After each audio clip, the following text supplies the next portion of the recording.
अस्सलामुअलैकुम, welcome to my channel conceptual lectures by MSH. आज की इस वीडियो में हम देखेंगे कि नेवल स्टील या HY80 स्टील क्या होता है। तो वीडियो को स्टार्ट करते हैं।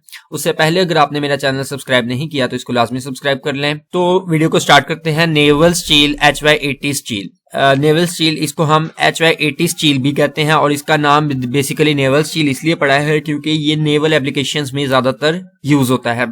सबसे पहले इसकी हम कंपोजिशन देख लेते हैं। ये बेसिकली निकल क्रोमियम मॉली का अलॉय है। इसमें जो कंपोजिशन होती है, आयरन जो है वो 93 to 96% तक होती है, निकल जो है 2 to 3.25 तक, क्रोमियम जो है 1 to 1.8% तक, कॉपर जो है 0.25 से कम 0.25 मैक्सिमम होती है इसमें, मॉलिब्डेनम जो है वो 0.2 से 0.6% तक, सिलिकॉन 0.15 से 0.35, कार्बन 0.12 से 0.18, मैंगनीज जो है 0.1 से 0.4, सल्फर और फास्फोरस जो है वो 0.025 तक मैक्सिमम होने चाहिए। और इसके अलावा जो टाइटेनियम है वो 0.02% तक होने चाहिए और वनेडियम 0.03% तक होनी चाहिए।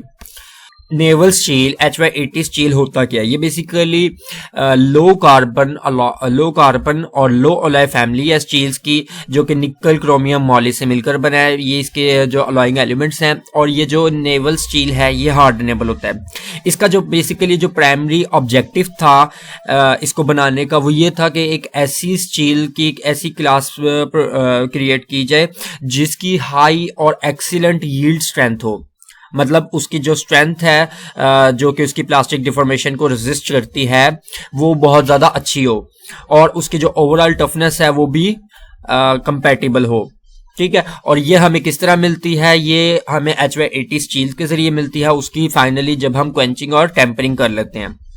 अब बेसिकली ये डेवलप की गई थी नेवल एप्लीकेशंस के लिए, specifically the development of pressure hulls for the US nuclear submarine programs and is currently used in the many naval applications.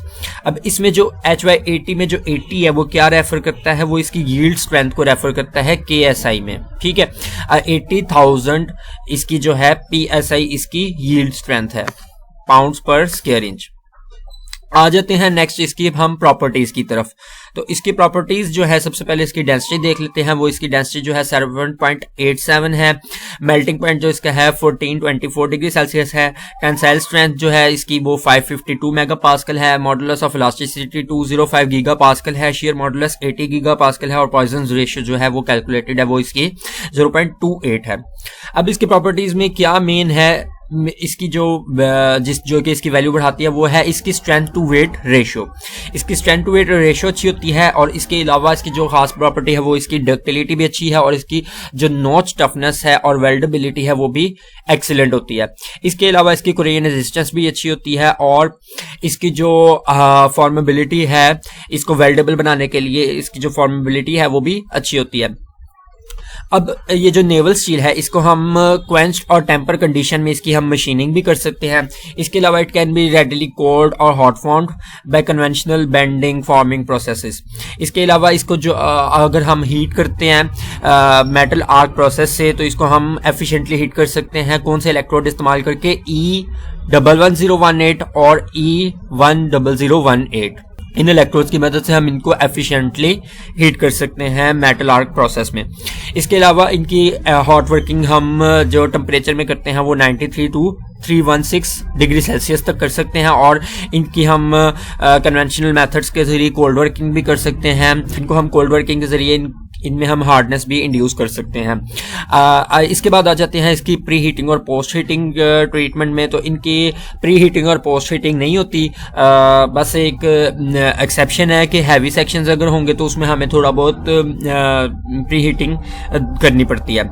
इसके अलावा it should not be reheated for forging as it is supplied in the heat treated and tempered conditions.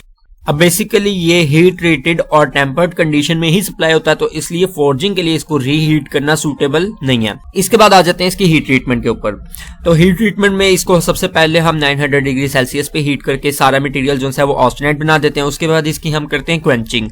ठीक है, quenching से सारा जो structure है इसका micro structure वो मार्टनसाइट बन जाता है। मार्टनसाइट जो है वो डिजायरेबल नहीं होता है, इसलिए हम उसके बाद इसकी टेम्परिंग करते हैं ताकि इसकी जो ओवरऑल हार्डनेस है वो थोड़ी कम हो जाए। तो टेम्परिंग जो है इसकी 650 डिग्री सेल्सियस पे करते हैं, जिस वजह से जो टेम्पर्ड मार्टनसाइट या फिर बेनाइट है वो बन जाता है। अब बेसिकली ये प्रोसेस के बाद इसकी जो क्वेंचिंग है और टेम्परिंग है, इसके बाद इसकी हीट ट्रीटमेंट जो सी है वो रिक्वायर्ड नहीं होती, क्योंकि ये टेम्परिंग और क्वेंचिंग और टेम्पर्ड कंडीशन में ही सप्लाई होता है। तो अगर बहुत ज़्यादा ज़रूरी होती है तो फिर इसको हम 650 डिग्री सेल्सियस पर 1 घंटे के लिए हम इसकी एनीलिंग कर सकते हैं और इसको नॉर्मलाइजिंग भी कर सकते हैं। एनीलिंग के लिए 93 टू 260 डिग्री सेल्सियस इसका हम टेम्परेचर दे सकते हैं। इसके बाद इसकी जो कम से कम यील्ड स्ट्रेंथ है वो 80 आती है टेम्पर्ड कंडीशन के बाद। इसके बाद आ जाते हैं इसकी वेल्डेबिलिटी के ऊपर। तो नेवल स्टील की वेल्डेबिलिटी अच्छी है, लेकिन इसमें हमें कुछ चैलेंजेस का सामना करना पड़ता है। वो इसलिए क्योंकि इसमें कार्बन कंटेंट कम होती है और अलॉय कंटेंट कम होती है, इसलिए हमें बहुत ज़्यादा एहतियात की ज़रूरत होती है इसके welding process, filler material selection और जॉइंट डिज़ाइन में। इसमें हमें बहुत ज़्यादा एहतियात रखने की ज़रूरत होती है, जिस वजह से माइक्रो स्ट्रक्चर चेंजेस आ सकते हैं, डिस्टॉर्शन आ सकती है, स्ट्रेस कंसंट्रेशन आ सकती है। तो इन इश्यूज़ की वजह से हमें ये बहुत ज़्यादा इन welding process, filler material selection और जॉइंट डिज़ाइन का ख्याल रखना पड़ता है।